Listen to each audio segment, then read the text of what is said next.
Hey, it's Jeff Zito, and welcome to another edition of Celebrity Jobber.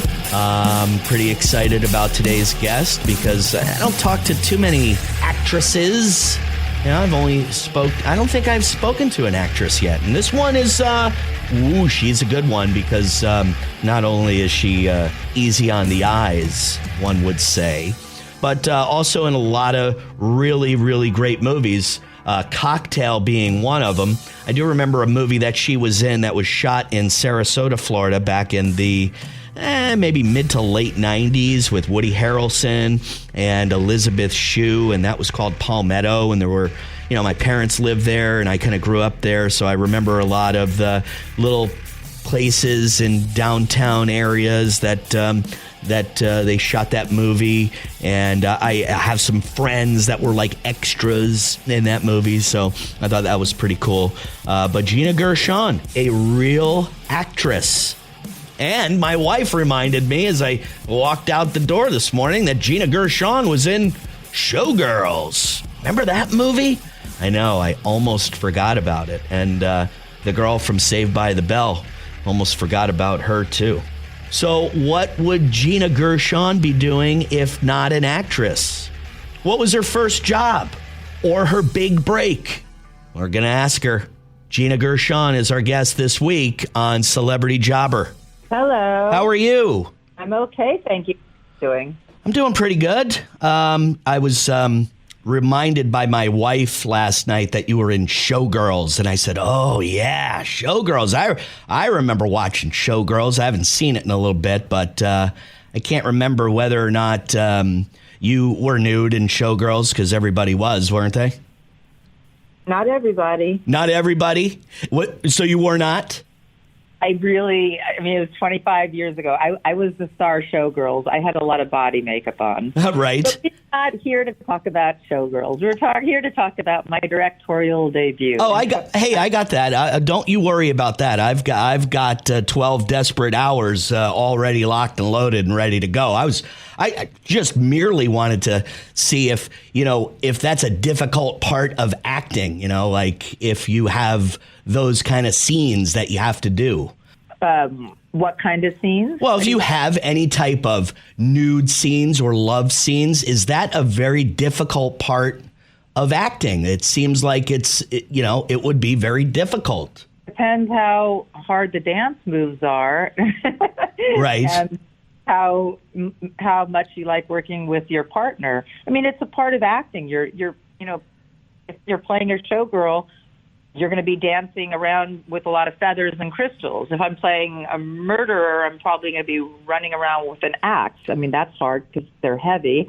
And, if I'm doing a love scene, it depends on what the character is going through.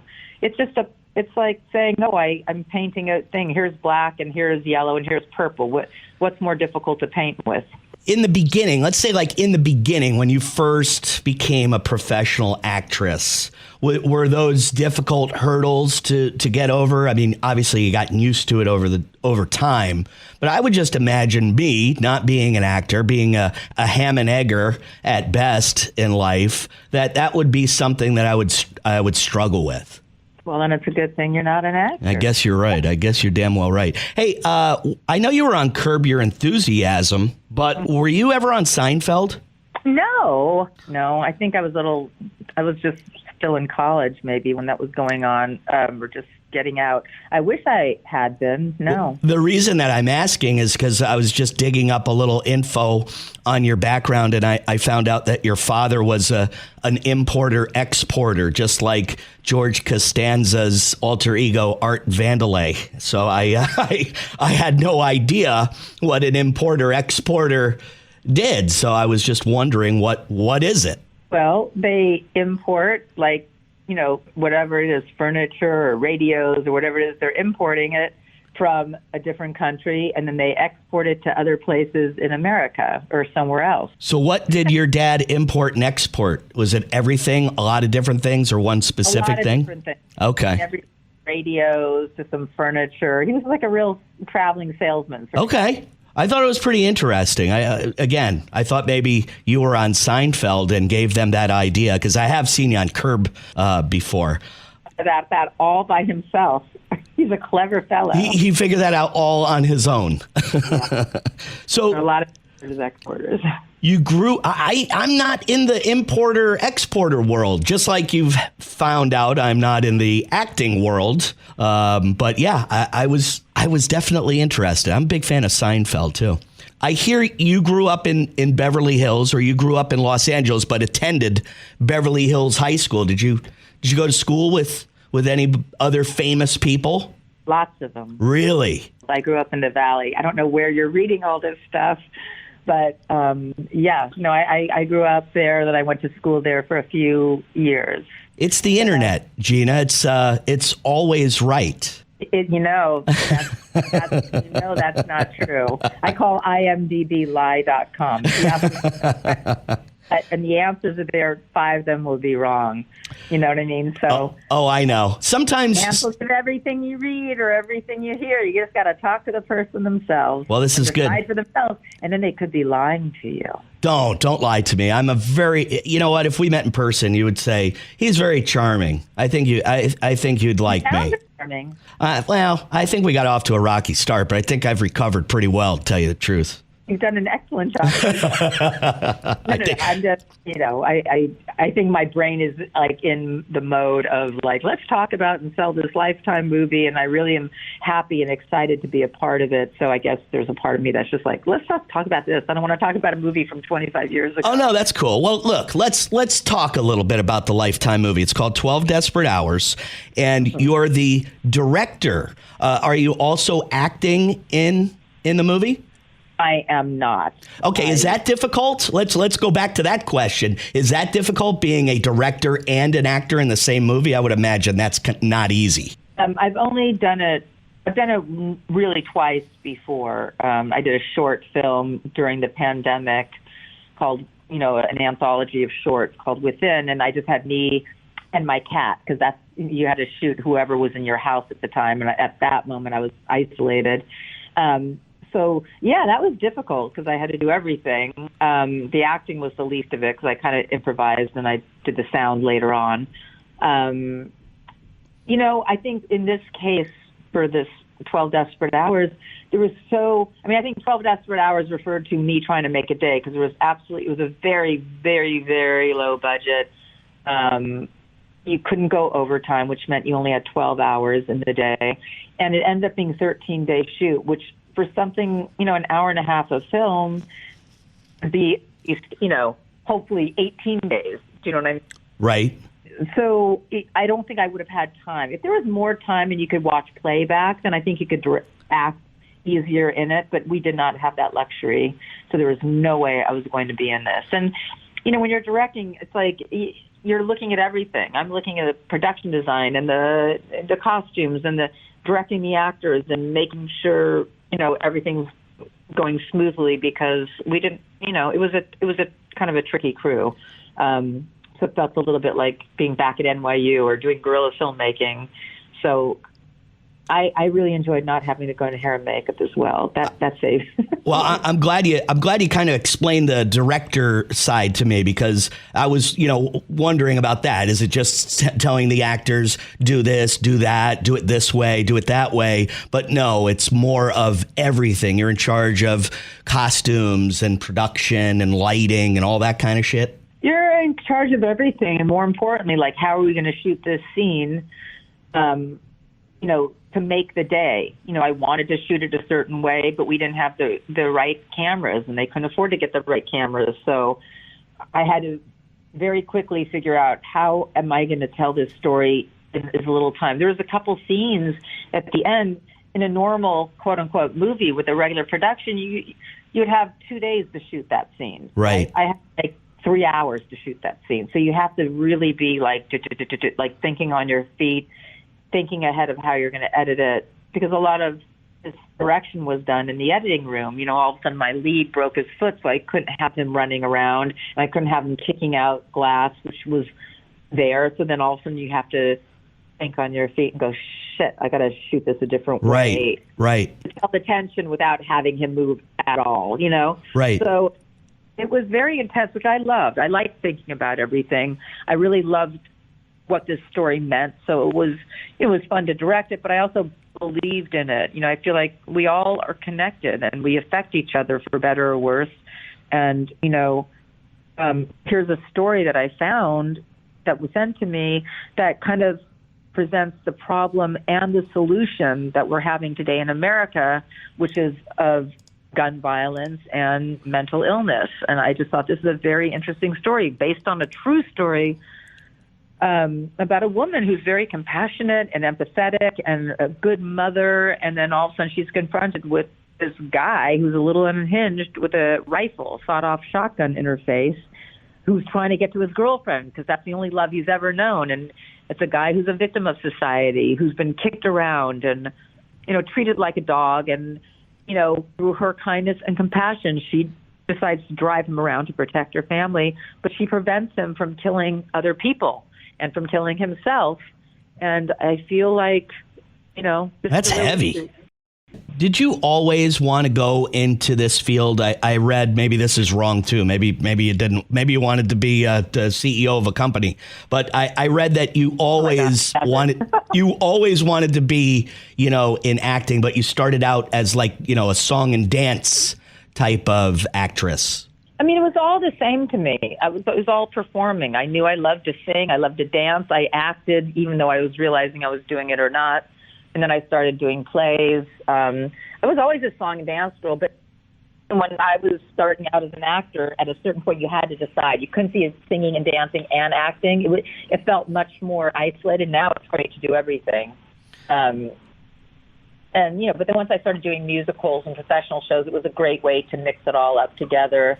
And when I did Pray for Rock and Roll, this movie that I really love, in fact, the director of that, Alex, came on as my editor for this because I really liked him. I got to play rock and roll and sing and play guitar and act at the same time, which I really love mixing that all up. I like doing everything. I really like doing a lot of things. I started painting. I really love that, too. What was your first job? So you went to NYU, you're talking about doing guerrilla filmmaking at NYU, and then you get out of NYU. Did you have a first gig out of college that wasn't acting? Or not even out of college? What was your very first job?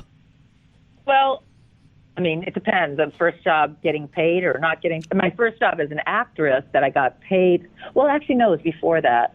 I was the dancing legs in Beatlemania. Oh, okay. I was in high school, and my friends' parents were producing it. They knew I was a dancer, so I got paid to be one of the dancers. But you never see my face; you see legs, which was really fun. I was like, "Oh, I get paid to dance." That's fun. And then my good friend Tina Landau, she directed a musical when we were in high school that went to the Cornet Theater. So that was the first time I got paid professionally as an actor. But my job, God, I was working since I was 15. I worked at a place called Chicken Shirt where you put decals on T-shirts. Oh, wow. I've had a lot of crazy jobs. My first job, actually, you know what? My first paying gig, to be honest, I was my sister decided to become a spiritualist, when we were very little, and she would charge, 25 cents, and she put glow in the dark paint on my body. I think I was 4, and I would hang out activated under the lights, and then in the closet I would jump out. She's like, "Spirits, come out and dance," and I'd come out and dance. And I think she gave me a nickel. Later on I realized, I think I should have gotten I don't know how that worked, but that was my first paying gig in showbiz. That was a real paying gig. You were 4 years old, and wow, that I like the decal thing though too. That's you were a regular. Just you like to see people before they hit big and see what they were about. And see, what they did, in this world, in this life. I grew up in the valley, and my dad said, I started working when I was 15. If I wanted, a stereo, he's like, great, you pay for half of it, and I'll pay for the other half. So they got me working early. Did you have a good growing up? Was your childhood, your parents, everything about growing up? You had a good family? I do. I have a really nice family. I mean, listen, there's always issues in every family. Sure.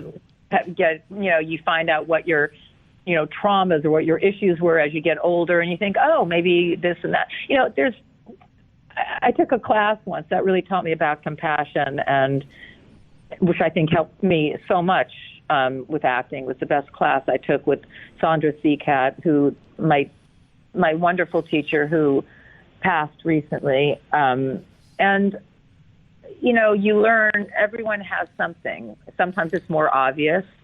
I was lucky. I had a very wonderful family, and I grew up, but there's always deep-seated strange things that you pick up from the lineage of your family. Right. You know what I mean? Sure, absolutely. Absolutely.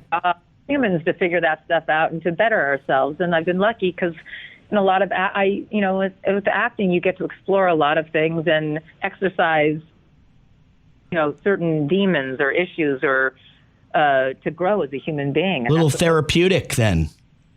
Sure. I mean, if you're doing it right, hopefully you're touching on issues or moments that other people can recognize, and hopefully they go, it sheds some light on it.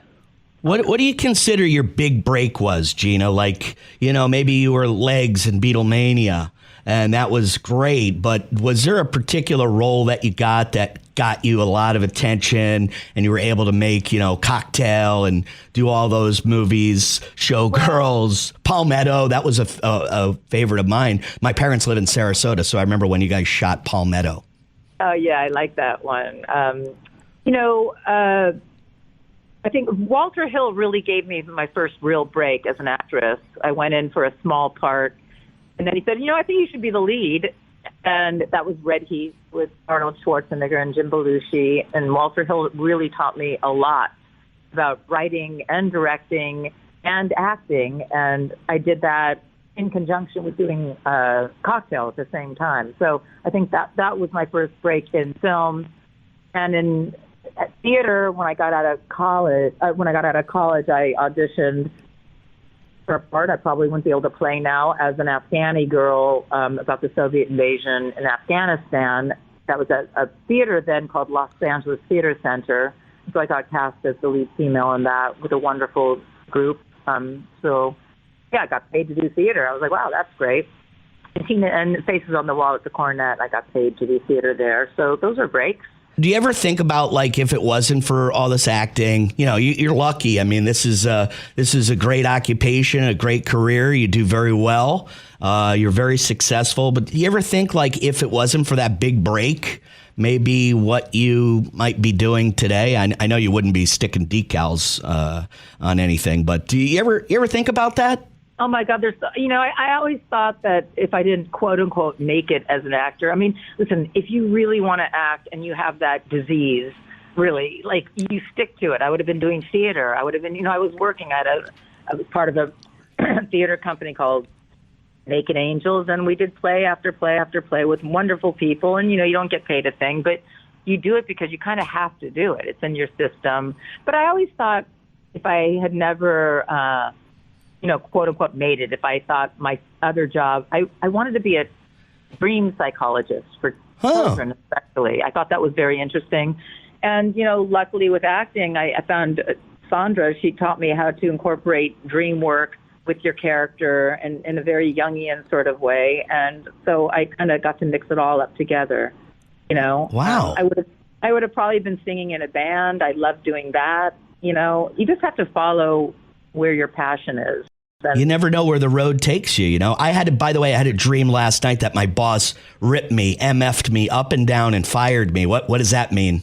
Well, how did you feel about it? I woke up. I was uncomfortable. I actually confronted the boss this morning and I said, hey, man, we cool? I had this dream last night. And then I have somebody that's interested in dreams here at the station I work at. And she goes, let me look it up. And she goes, lots of anxiety at work and possibly romantic issues. I go, well, I don't think it's romantic issues, but.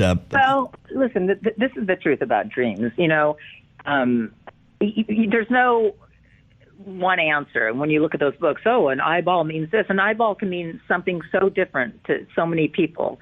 Sometimes a cigar is the cigar. If I dream about a cigar, it's like that's connected to my father because I remember always smelling that, that cigar smell. Your boss is representing something else, depending. He could be your shadow side. He could be the authority. You have to figure out who he is and what he represents because it's probably not exactly your boss.